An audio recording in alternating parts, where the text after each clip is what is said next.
오늘 우리 사도신경 배우기 두 번째 시간인데요. 우리 사도신경을 한번 우리 다 같이 읽어보도록 하겠습니다. 여러분, 사도신경은 성경 어디에 있죠? 네, 표지에 있습니다. 복음서나 본문에는 없습니다. 사도신경을 우리 맨 겉 표지에 있는 세번역 사도신경을 외우시기도 하겠지만 우리 한눈 눈으로 보면서 같이 한번 읽겠습니다. 시작. 나는 전능하신 아버지 하나님, 천지의 창조주를 믿습니다. 나는 그의 유일하신 아들, 우리 주 예수 그리스도를 믿습니다.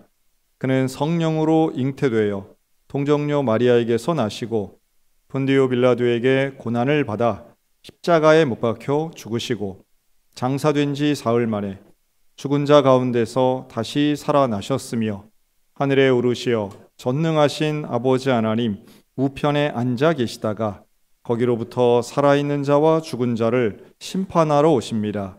나는 성령을 믿으며 거룩한 공교회와 성도의 교제와 죄를 용서받는 것과 몸의 부활과 영생을 믿습니다. 아멘. 지난주 말씀드린 것처럼 사도신경은 크게 세 부분으로 나눌 수 있는데요. 성부 하나님을 믿습니다. 그 사도신경 자체가 우리의 믿음의 고백인데 우리가 뭘 믿느냐? 성부 하나님을 믿고 성자 예수님을 믿고 그 다음에 성령 하나님을 믿는 것. 우리가 이게 세 부분으로 나눌 수 있어요. 내용이 제일 많은 건 단연 성자 하나님, 예수 그리스도를 믿는다는 부분의 내용이 절반이 넘습니다.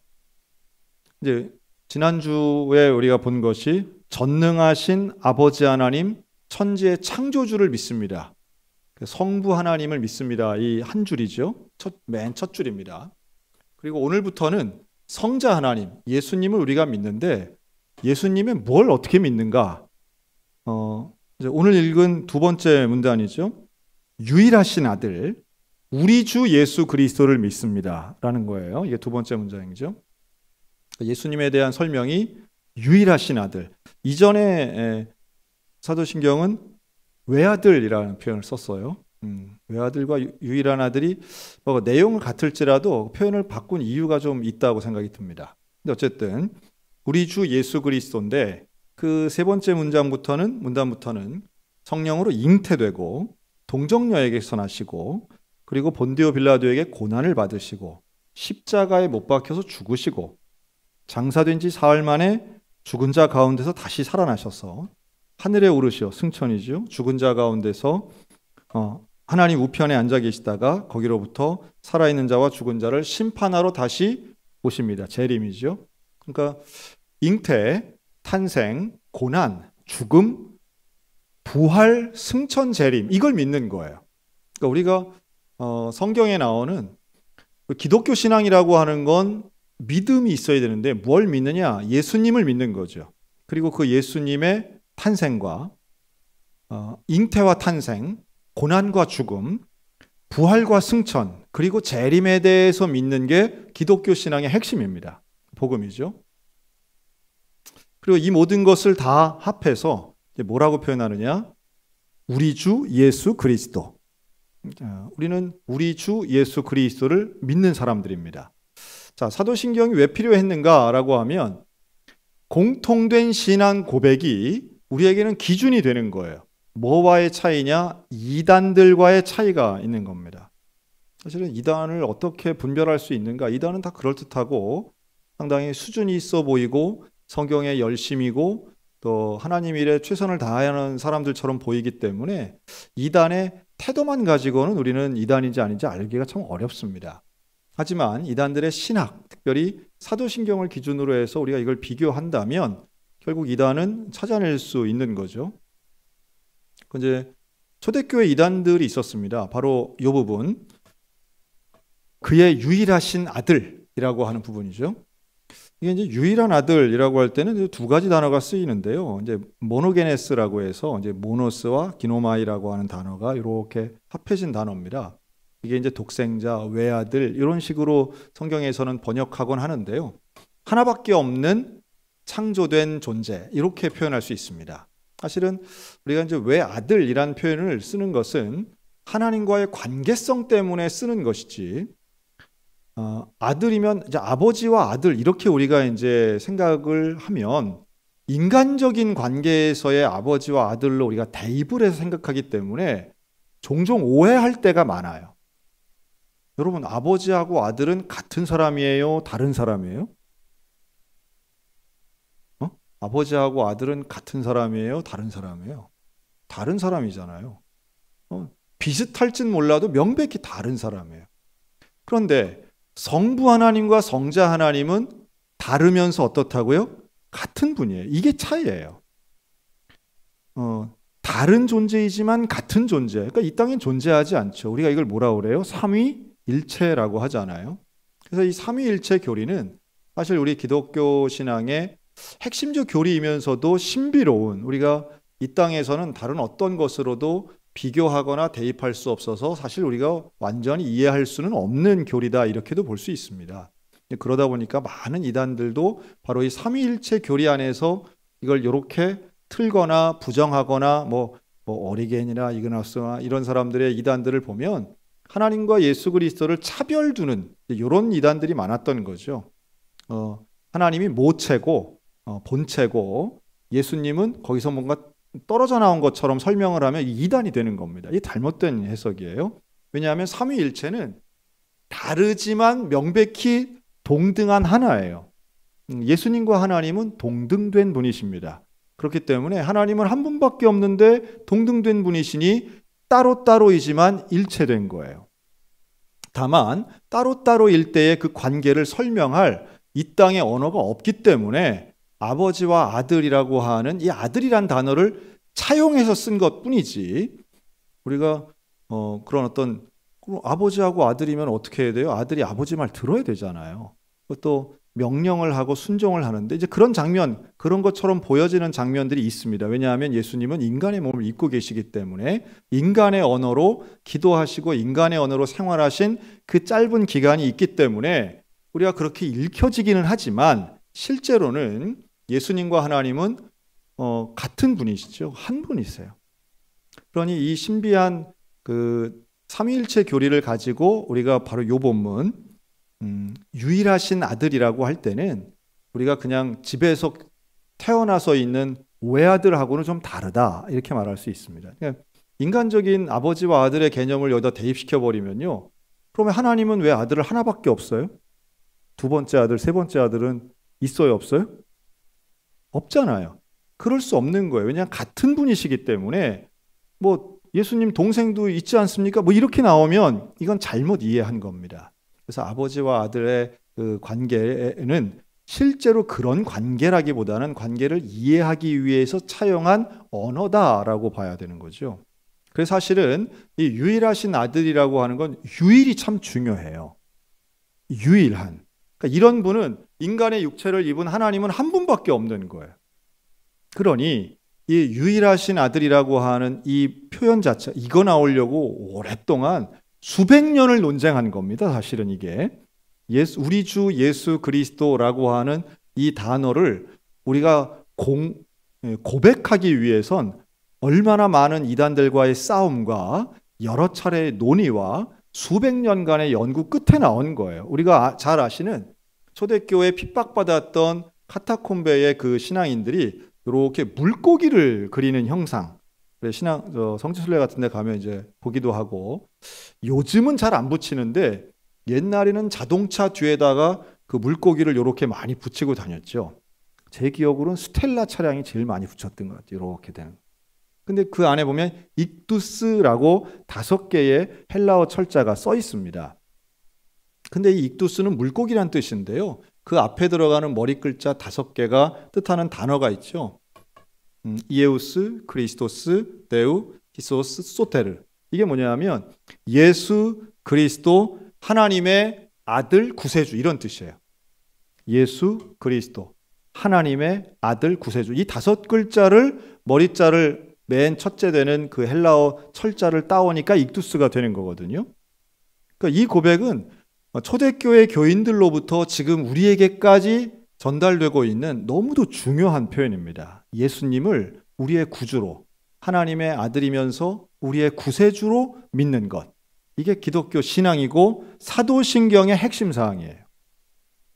근데 재밌죠? 우리가 예수 그리스도를 주로 시인하는데 어떻게 시인하느냐? 우리 주라고 시작합니다. 우리 주. 나의 주가 아니라 우리 주라고 고백해요. 다시 말해 신앙 고백이라고 하는 건 개인적 차원의 고백도 있지만 공동체적인 신앙 고백이다 이렇게 보여집니다. 이렇게 볼 수 있어요. 그러니까 공동체적 신앙 고백은 결국 이 신앙 고백은 어디 위에 있느냐 하면 교회 위에 세워진 거예요. 교회 위에서, 교회라고 하는 토대 위에서 우리는 예수 그리스도를 우리의 구세주라고 고백합니다. 그걸 이제 공동체적 고백이라고도 표현할 수 있겠는데요. 그렇기 때문에 기독교인이라고 하는 건 다름 아닌 예수를 함께 구세주로 고백하는 사람들의 모임입니다. 우리가 다 같이 이렇게 함께 모여 있는 이유는 다른 거 아니에요.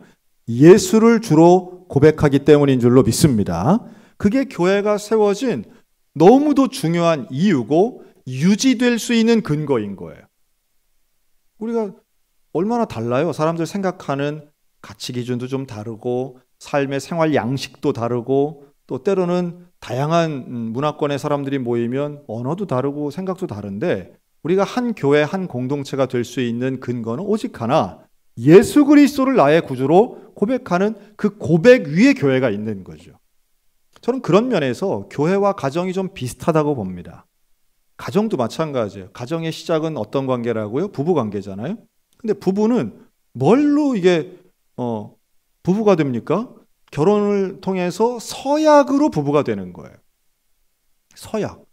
처음 보면 다른 결혼할 때 무슨 계약금 걸고 하지 않잖아요. 뭘 보증인을 세우거나 이러지 않잖아요. 둘이서 서약을 하는 거예요.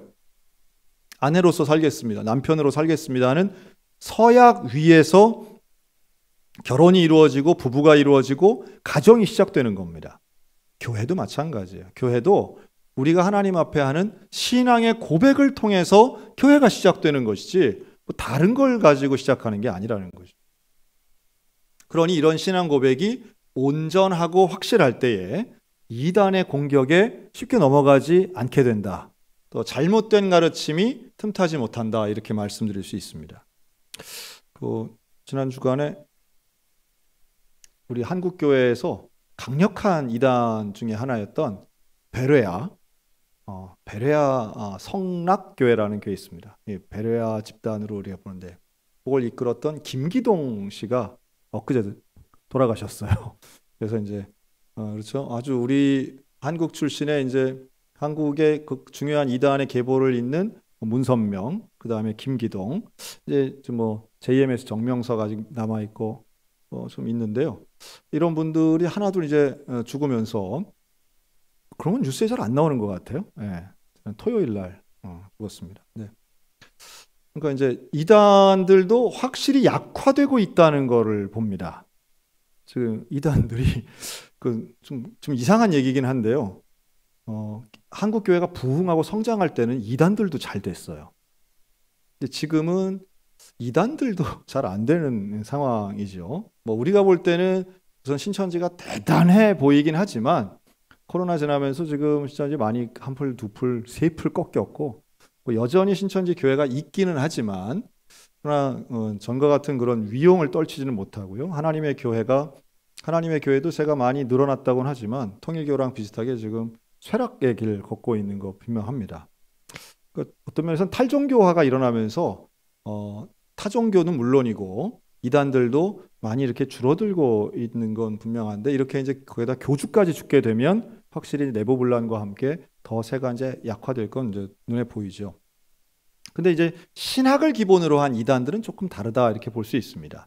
그래서 이 신학을 기반으로 한 이단들이 되게 이제 안식교라든가 또 마릴성도 예수교라든가 우리 이제 몰몬이라고 그러죠. 이런 데들은 신학을 바탕으로 한 이단들이기 때문에 여전히 미국에서도 그렇고 한국에서도 숫자가 많은 건 아니지만 그 명맥을 잘 유지하고 있고 춘천에도 비싼 초등학교 세워가지고 잘 하고 있지 않습니까? 이제 그런 거 보면 우리가 이단에 대해서는 주먹 쥐고 나가서 싸우자는 게 아니라 우리 안에 제대로 된 신앙의 고백을 온전히 세우는 게 훨씬 더 중요하다 이렇게 볼 수 있습니다.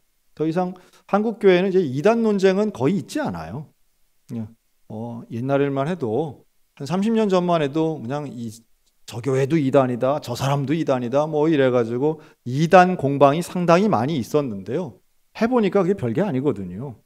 이단을 잡아서 죽인다고 해서 이단을 죽인다고 우리가 성장하는 게 결코 아닙니다. 그렇죠? 우리가 하나님의 복음을 제대로 된 복음을 전하는 게 중요한 것이지 이단 척결, 이단을 뭐 쳐부수는 게 중요한 게 아닌 거예요. 그런 면에서 오늘 우리들에게 있어서 신앙 고백이 참 중요하고 그 신앙 고백의 핵심이 되는 우리 주 예수 그리스도, 이 고백이 오늘 우리의 인생 가운데 더 온전하고 거룩하게 자리 잡으셨으면 좋겠습니다. 그래서 예수 그리스도, 이 뜻 자체가 예수는 우리 주, 먼저 주를 생각한다면 우리의 주인 되신다는 뜻 아니겠어요? 우리의 주, 로드십, 우리의 주인이 다른 게 아니에요. 내 인생의 주인이 예수 그리스도라고 하는 겁니다. 그럼 우리의 주인은 누굽니까? 내 삶의 주인은 과연 누구입니까? 지금 같은 시대에는 내 삶의 주인이 자기 자신이라고 가르쳐요. 그렇죠? 뭐 주체적으로 살자, 뭐 내가 원하는 대로, 내가 인간의 자유나 인간 중심 사상을 외치는 게 근사해 보이고 그럴듯해 보이긴 하지만 결코 성경적이진 않습니다. 우리의 주인은 나 자신이 아니라 나를 창조하신 여호와 하나님이시고 또 우리를 구원하신 예수 그리스도가 나의 주인이십니다. 이게 무슨 차이가 있느냐? 완전히 인생관이 다른 거예요. 주인이 누구냐에 따라서 내가 어떤 삶을 살 것인가, 내가 어떤 방향으로 갈 것인가가 결정되는 거죠. 당연히 주인이 원하시는 삶을 살아야만 합니다. 하나님이 원하시는 삶, 당연히 윤리적이기도 하고 거룩하고 성경적인 삶을 살아야 되는 거죠. 자, 예수 그리스도. 그리스도는 헬라어로 기름 부음을 받은 사람이죠. 히브리어로는 메시아입니다. 똑같아요. 우리 주 예수 그리스도라고 할 때는 바로 그 예수님이 나의 주고 나의 메시아고 예수님 말씀만 없어서 내가 주를 따라가겠습니다. 우리는 이 고백을 가지고 평생을 살아가야 할 사람들입니다. 그러니 찬양을 할 때, 기도를 할 때 우리는 예수 이름으로 하는 것이고 그 예수님의 이름이 들릴 때에 우리는 마치 주인이 종의 이름을 부를 때인 것처럼 벌떡 일어나서 반응할 준비를 해야죠. 여러분, 예수님을 나의 종으로 부려선 절대 안 됩니다. 그게 큰 차이인 거예요. 예수님에게 기도하지만 예수님은 나의 부탁을 들어주는 종이 아니라 내가 예수님의 명령을 수행해야 할 예수님이 나의 주인이신 거죠. 그래서 우리가 사도신경을 고백할 때마다 우리는 그 마음을 조금 더 단단하게 잡아야만 합니다. 나의 주 예수 그리스도, 우리의 주 예수 그리스도, 우리의 주님 대신 우리 교회의 머리 되시고 주인 되신 그 예수님을 따라서 내가 평생을 거룩하고 순종하며 살겠습니다. 여러분, 그래서 전도하는 것이고요. 그래서 예배도 드리는 것이고 그래서 우리는 하루하루 또 살아가는 것입니다. 하나님이 살라고 하면 사는 거예요. 하나님이 주신 생명이기 때문에 우리는 매일매일을 최선을 다해 살고 열심을 다해 살고 이웃을 돕기도 하고 사랑을 실천하며 살기도 하는 것이죠. 또 감사하며 살라고 했으니까 우리는 절망하지 않고 기뻐하며 감사하며 사는 것입니다. 두려워하지 말라고 했으니까 걱정과 염려로 시간을 보내는 게 아니라 하나님 앞에 감사하며 적극적으로 주님이 원하시는 그 나라 그 민족을 위해서 가서 복음 전하며 사는 거예요. 이스라엘아 들으라, 우리 하나님 여호와는 오직 유일한 여호와이시다. 그 하나님이 오늘도 우리에게 말씀하십니다. 내가 너와 함께하겠다. 내가 너를 구원한다. 오늘 읽은 요한복음 3장 16절 마찬가지 아니겠어요? 하나님이 세상을 이처럼 사랑하사 독생자를 주신 거예요.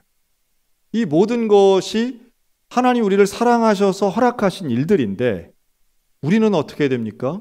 우리에게 하나님 바라시는 게 많지 않아요. 하나죠. 이 신앙을 고백하는 겁니다. 그리고 고백한 대로 살아가는 것입니다. 그러니 우리는 그의 유일하신 아들 우리 주 예수 그리스도를 믿습니다. 여러분, 이 믿음이 우리의 삶을 통해서 드러나고 증명되게 되시기를 주님의 이름으로 축원합니다. 그리고 이 믿음이 변치 않으시기를 바랍니다. 예수의 이름을 등지거나 배반하지 마시기 바랍니다. 예수의 이름을 잊어버리지 마시기 바랍니다. 예수님이 나의 주인임을 날마다 기억하며 주인의 목소리에 귀를 기울이고 그 예수님이 어떤 분이신가를 날마다 상고하며 그 주님이 나를 구원해 주신 것에 대해 감사하고 우리가 함께 믿음으로 고백해서 이 사도들이 만들어 놓은 이 신경, 니케아 회의에서 결국은 자리 잡게 된 이 사도신경이 우리는 물론이고 우리의 후손들에게도 역시 동일한 고백이 전수되었으면 참 좋겠습니다. 우리의 자녀들도 우리의 손자, 손녀들도 이렇게 고백하기를 원합니다. 우리 주 예수 그리스도를 믿습니다. 우리 주 예수 그리스도를 믿습니다. 얼마나 위대한 고백인지 몰라요. 자주 하기 때문에 별 감동이 안 오실지 몰라도 이 고백 하나 때문에 순교했습니다. 이 고백 때문에 사자밥이 되었고 이 고백 때문에 불에 타 죽었습니다. 그런데 이 고백 때문에 저와 여러분은 영원히 구원받는 줄로 믿습니다. 이 고백을 할 수 없는 사람들, 하지 못하는 사람들이 얼마나 또 많이 있는지 몰라요.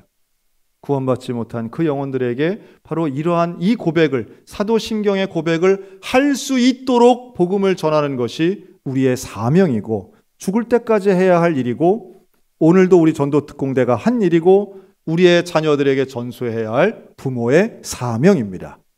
다른 말로 한다면 우리 소양교회가 이 땅에 세워진 이유이기도 합니다. 우리 소양성결교회가 바로 이 고백 위에 세워졌고 이 고백을 전하기 위해서 오늘도 달려가는 것이죠. 사랑하는 성도 여러분, 하나님의 유일하신 아들 우리 주 예수 그리스도를 주님 오시는 그날까지 신앙으로 고백하며 함께 사명을 감당하는 우리 모두가 다 되시기를 주님의 이름으로 축원합니다. 아멘. 기도하겠습니다.